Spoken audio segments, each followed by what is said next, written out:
Assalamualaikum warahmatullahi wabarakatuh. Jumpa lagi di channel saya, channel YouTube Bang Edi Saka 94. Dan sebelum lanjut ke videonya, seperti biasanya guys ya, jangan lupa bantu like, comment, subscribe, dan share ya, supaya channel Bang Edi Saka ini cepat berkembang ya guys ya.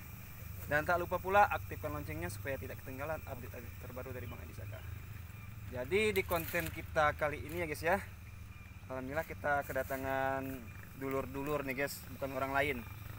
Masih di dalam rumah nih guys ya. Ada yang dari Batu Hitam, dari Tekad, Talang Padang guys ya. Jadi Bang Edi Saka hari ini bersama dengan Bang Yansah, Bang Irawan, dan Mas Chandra. Oke.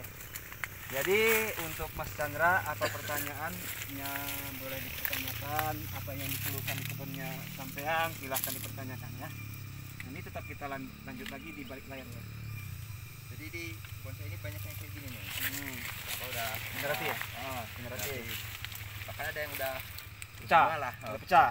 Nah, jadi saran saya ya, kalau seperti ini masih rekom buat musim. Nih, tapi kalau dia udah pecah itu sudah otomatis dia jadinya buah penilang, itu tidak rekom untuk lanjut. Walaupun dilanjutkan, apalagi khususnya Teguh Sari, itu tidak akan berisi, karena Teguh Sari itu karakternya nggak ada buah selang, dia musim semua, beda sama lancur ya. Itu untuk masalah generatif ya. Nah, jadi kalau dia masih seperti ini masih aman. Nah, terus apa lagi, boleh monggo.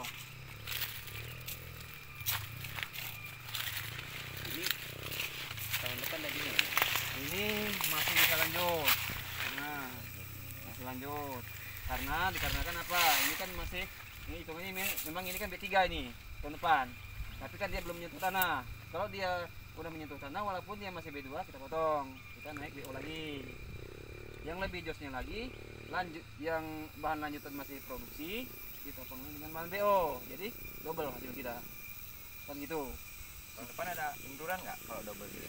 Kalau double gitu bukan penurunan, kenaikan. Kan habis tahun besok kan double. Nah, Tahun besoknya untuk tahun besoknya makanya kita rutinitas BO di setiap tahun. Jadinya ketemunya apa? BO, B1, B2 dan seterusnya. Tahun depan lagi BO, B1, B2 dan seterusnya.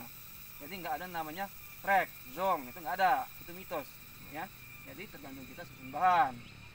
Makanya kalau dari saya pribadi utamakan BO di setiap tahun, rutinitas. Jangan sampai jangan kita terlena buahnya, kita buangin semua. Memang iya jos ngeliat buahnya. Tapi buat tahun depannya gimana? Kita cuma ngandelin lanjutan. Oke, kalau masih seperti ini masih rekom ini masih lanjut. Tapi kalau ada pupusnya udah macet, itu udah membahayakan, minus itu. Makanya cirinya mana? untuk Ciri-ciri pupus yang minus, ini mana yang minusnya? Nih,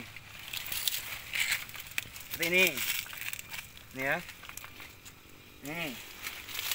Nih, kalau dia yang masih jos nih, karena seperti ini kan udah mengalami kekerdilan ya. Deal. Kalau kayak gini nggak ada lagi bahan masih bisa dilanjut nggak?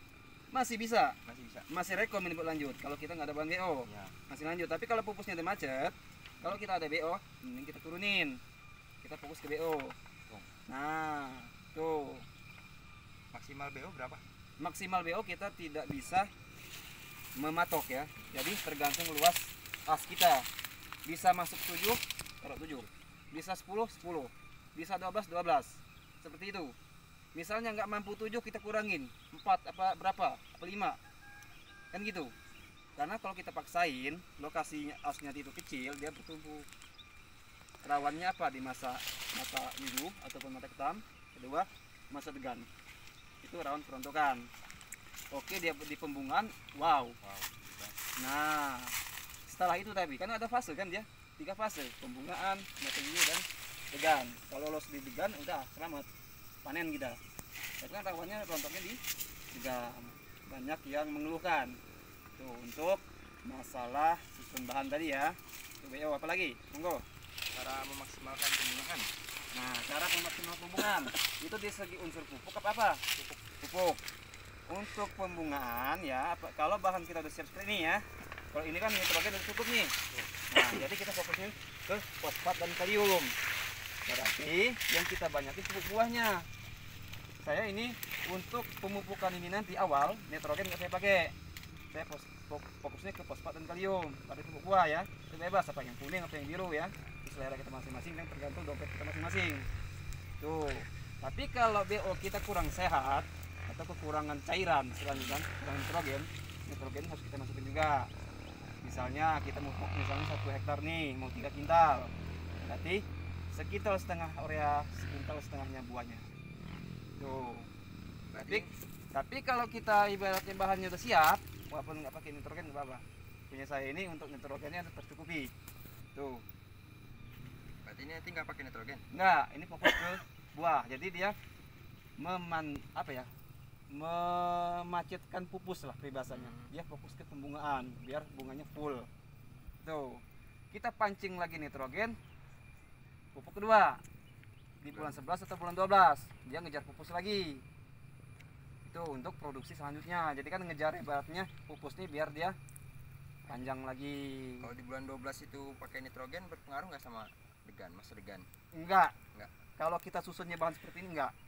Makanya berpengaruh ngapa punya teman-teman? Dia bertumpuk Itu ya? kekurangan cahaya. Tuh. Untuk penjelasan masalah pupuk. Apa lagi? Monggo, silakan. Gimana Bang Yansa? Buat mengedukasi teman-teman di luar juga kan? Ini kalau nggak pakai nitrogen, habis pemetikan ada ini nggak? Apa batang yang istilahnya apa ya? Kering atau gimana gitu? Kalau sepengalaman saya sih enggak. Ya perlu ditanyakan Sakit itu. ya? Masalah pupuknya itu pengocoran apa tabur? Kemampuan masing-masing. Kalau kocar nggak? Oke, bahas masalah pupuk ya. Nah, masalah pengaplikasiannya Bang Edi Saka ini ya teman-teman ya. Dia tabur keliling. Jadi dibersihkan dulu di sekitar pohonnya, dia tabur keliling. Tuh. Terus sudah setelah tabur keliling satu kebun nih, blek, udah beres gitu pupuk. Kita bantu ngocor. Jadi selain kita tadi ngocor, kita meresapkan pupuk tersebut. Jadi walaupun cuacanya ibaratnya sudah pengakhir hujan nih, udah memasuki musim panas, jadi hujannya kan kurang kan? Tapi kita bantu dengan ngocoran tadi. Selain kita ibarat membantu pupuk, kita juga bisa meresapkan pupuk tersebut. Jadi nggak ada pengaruhnya, mau panas mau hujan nggak ada pengaruhnya. Tuh untuk penaburan. Monggo apa lagi?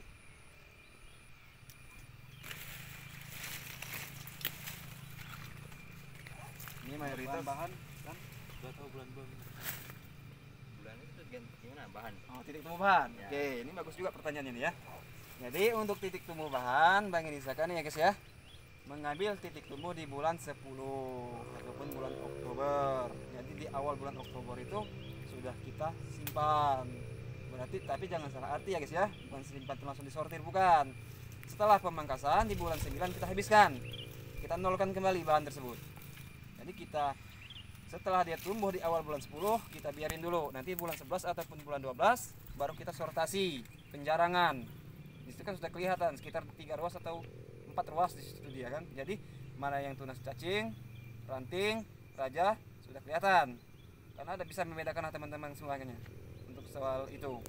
Itu nanti di bulan 1 ataupun bulan 2 kita sortasi lagi. Banyak itu apa namanya prosesnya itu. Jadi finishingnya di bulan 4 ataupun di bulan 3 itu finishing. Akhir bulan 4 lah. Itu sudah kunci bahan artinya. Kalau misalnya kita nih mau kita produksi misalnya 5 ranting nih BO, udah itu kunci.